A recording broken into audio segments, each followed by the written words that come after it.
Hello, नमस्कार. कसे आहात सगळे? मस्त आहात ना? आशा करते तुम्ही सगळे आनंदात असाल. तुम्हा सर्वांचं अगदी मनापासून स्वागत आहे आपल्या चॅनलवरच्या आजच्या या व्हिडिओमध्ये. तर सकाळच्या 9:30 वाजेपासून मी केली आहे आजच्या व्हिडिओला सुरुवात.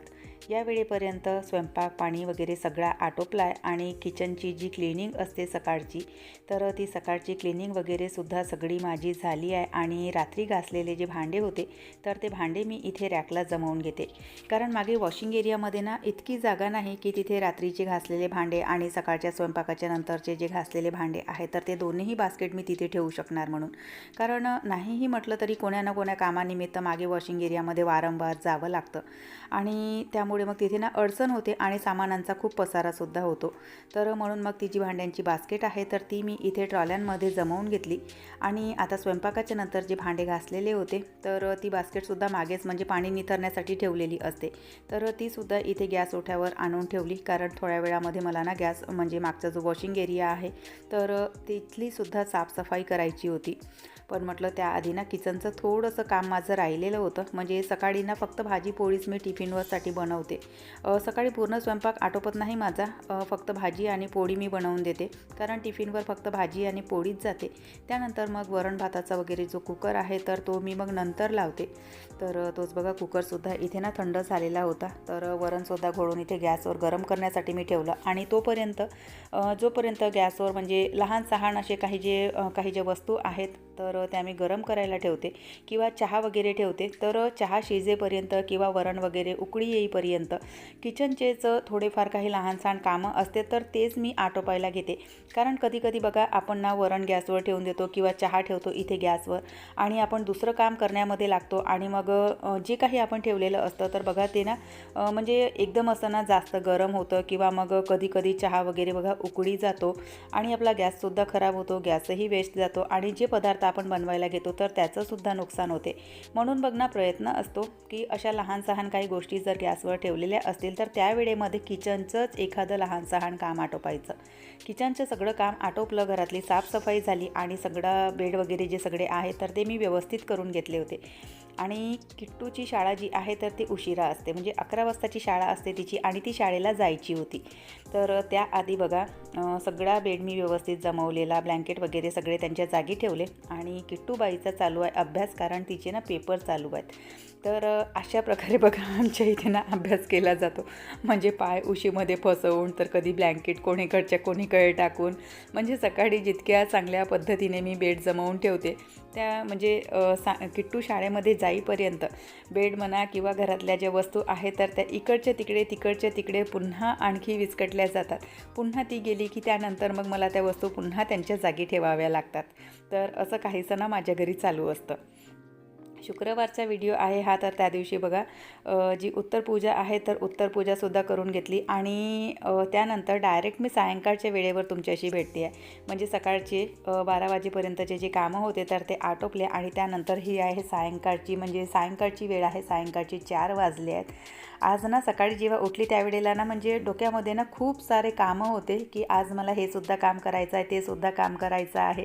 म्हणजे एक्स्ट्राचे जे काही आपले पेंडिंग कामं असतात मशीनचे ना, म्हणजे सिलाई मशीनचं सुद्धा खूप सारं काम होतं आणि किचनमध्ये सुद्धा लोणी वगैरे घुसरायची होती आणि पुन्हा आणखी प्रेसचे कामं, असे बरेच सारे जे कामं असतात आपले पेंडिंग पडलेले रखडलेले. तर आज विचार केला की ते सगळे आटोपणार म्हणून. पण बघा सकाळी उठल्याच्या नंतरच ना थोडं ना डोकं आज दुखत होतं आणि जसजशी म्हणजे वेळ होत गेली, जसजसे 11, 11:30, 12 वाजले त्या दरम्यानमध्ये ना डोक्याचं दुखणं इतकं वाढलं. कारण बघा आता एकताना थंडी खूप वाढली आहे आणि थंडीच्या वातावरणामध्ये ना मला म्हणजे डोक्याचा थोडासा ना त्रासच होतो. म्हणजे अति जर वातावरण थंडीचं असेल तर ती मला सूट होत नाही, तर त्यामुळे मग डोक्याचं दुखणं, सर्दी असं काय काय माझं ना चालू असतं. तर त्याचमुळे बघा आज दुपारी ना जेवण वगैरे आटोपलं आणि दुपारच्या वेळेवर एक्स्ट्राचे जे काही कामं करण्याचा मी विचार केला होता तर ते एक्स्ट्राचं माझं एकही काम झालेलं नाही. जेवण केलं आणि सरळ म्हटलं आता थोडासा ना आराम करायचा.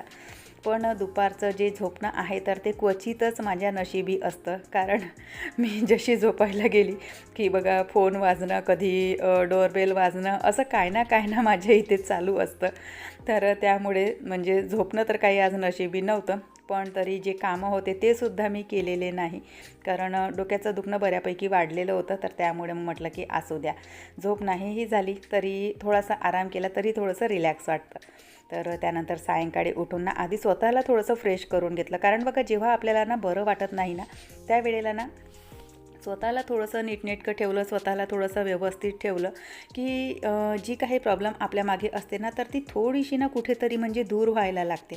तर म्हणून मग ना माझी एक सवय आहे की जेव्हा थोडंसं म्हणजे अस्वस्थ वाटेल किंवा बरं वाटणार नाही, आजारपण असेल, तरी अशा याच्यामध्ये सुद्धा बघा म्हणजे माझी सकाळची अंघोळ आणि म्हणजे बऱ्याच वेळा बघा आजारपणामध्ये बघ ना आपण ना अंघोळ करणं टाळतो, पण मला ना तसं अजिबात आवडत नाही. आजारपण जरी असेल तरीसुद्धा मला म्हणजे रोजच्या रोज अंघोळ हवी आणि सोबतच थोडंसं सायंकाळच्या वेळेला ना स्वतःला नीटनेटकं करून घेणं, स्वतःला थोडंसं फ्रेश करून घेणं, तर हे बरं वाटतं. म्हणजे अशा याच्यामध्ये बघा आपल्यालासुद्धा थोडंसं फ्रेश वाटतं आणि जे आजारपण असेल किंवा अस्वस्थपणा असेल तर तो कुठेतरी थोडासा ना दूर पडतो. तर त्यामुळे स्वतःला थोडंसं फ्रेश करून घेतलं. बेडरूम थोडीशी अस्तव्यस्त झाली होती, तर बेडरूम व्यवस्थित करून घेतली आणि त्यानंतर सायंकाळचा माझा ना आधी चहा घेतला. म्हटलं चहा घेतल्याच्या नंतर ना थोडंसं डोकेदुखी जी आहे तर ती कमी होते. तर मस्त छान अद्रकीचा कडक चहा घेतला. सानू आज शाळेला गेलेली, तर तिच्या मैत्रिणीच्या आईने म्हणजे तिची मैत्रीण जी आहे तर ती चंद्रपूरची आहे, इथे हॉस्टेलमध्ये राहते ती.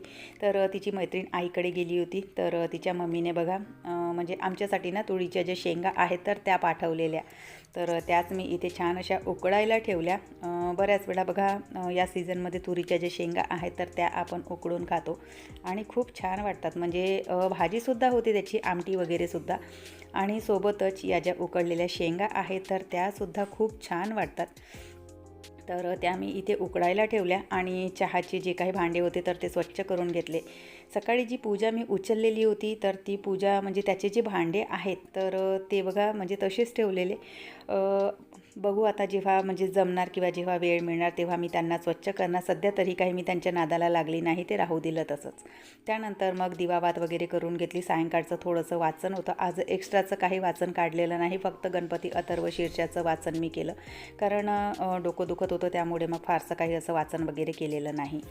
तर देवपूजा आटोपेपर्यंत ज्या शेंगा आहेत तर त्यासुद्धा छान मस्त अशा उकळलेल्या होत्या. सगळ्यांनी मस्त शेंगा खाल्ल्या आणि त्यानंतर स्वयंपाक मी इथे करायला घेतला. तर आज स्वयंपाकातला जो मेनू आहे तर तो वरण भात, पानकोबीची भाजी आणि सोबतच ना ज्वारी आणि बाजरीच्या भाकरी मी बनवायला घेतल्या. भाकरी मला ना पाहिजे तेवढ्या काही व्यवस्थित बनवता येत नाही, पण जसं जमेल त्या याच्यामध्ये ना म्हणजे मी भाकरी बनवून घेते. आणि आता सध्या तरी थंडीच्या दिवसांमध्ये आठवड्यातून 2 ते 3 वेळा आमच्या इथे भाकरी बनतात. आणि सोबतच बघा अशा प्रकारची ना ही तोंडी लावायला ना एक चटणी मी बनवलेली. हिवाळ्याच्या दिवसामध्ये ना ही चटणी इतकी छान वाटते, म्हणजे अगदी अशी कच्ची चटणी आहे ही, हिला फोडणी वगैरे काही केलेली नाही, फक्त वरून तडका टाकलेला. तर अशा प्रकारे मस्त छान चटणी बनवली. पूर्ण जे जेवण होतं तर ते जेवण सगळं आटोपलं.